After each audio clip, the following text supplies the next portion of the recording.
Mga ka-sports, ito na ba ang pinaka-solid na front court sa kasaysayan ng Gilas? Kai Sotto, AJ Edu at Quincy Miller-Brown. Triple tower na handang mamayagpag sa SEA Games 2025 sa Bangkok. At syempre, hindi rin mawawala ang lakas ni Lakay Renz Abando at ang puso ni Justin Brownlee. Kung trip mo po ang ganitong content, paiwan ng follow at pa-subscribe na din. Tara, simulan na natin. Mga ka-sports, sa lineup ng Gilas ngayong 2025 SEA Games, malinaw na ang pinakamalaking bentahe natin ay nasa ilalim ng ring. Ayon sa ating mga source, dalawa pa lang ang nag-confirm sa official roster for the SEA Games. Pero what if mga ka-sports, triple tower tayo sa first 5 man ng laro?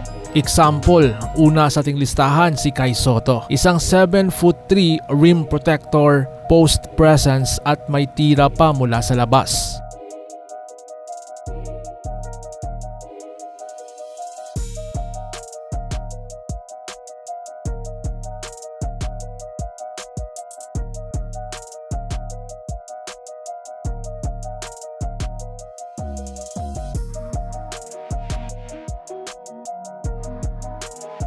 Pangalawa si AJ Edu, isang 6'10" energy big man, napaka-hustle, depensa, rebounding at kakampi ni Kai sa international experience.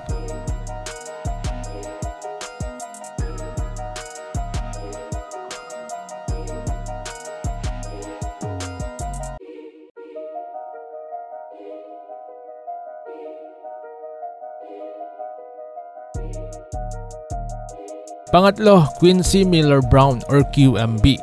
Isang 6'10", bagong loka ng Gilas, malapad, athletic at versatile sa 4 at 5 position.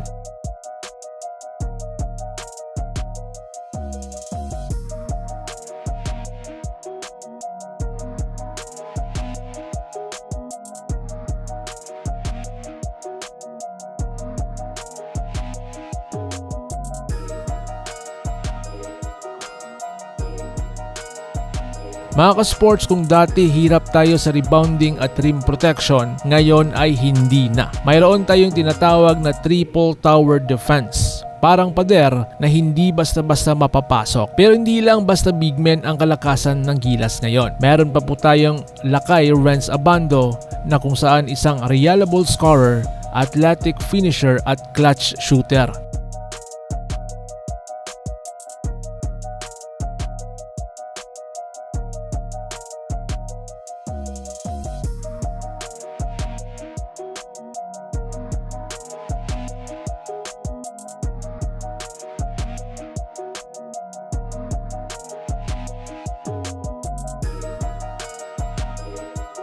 Siya ang magiging X-factor sa wing position. At sumunod, ang ating hero, Justin Brownlee. Kahit 36 years old na, siya pa rin ang puso ng Gilas. Isang playmaker, scorer at inspirasyon ng buong team.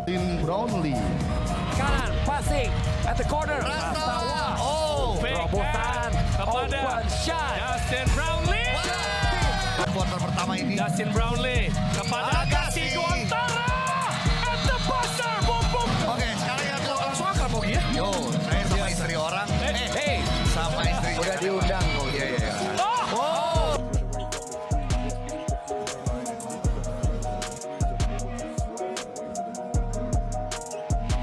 Kung pagsasamahin ang triple tower sa ilalim at ang Abando Brownlee combo sa wing, aba, parang unstoppable ang Gilas sa SEA Games. Sa tingin nyo mga ka-sports, effective kaya ang lineup na ito?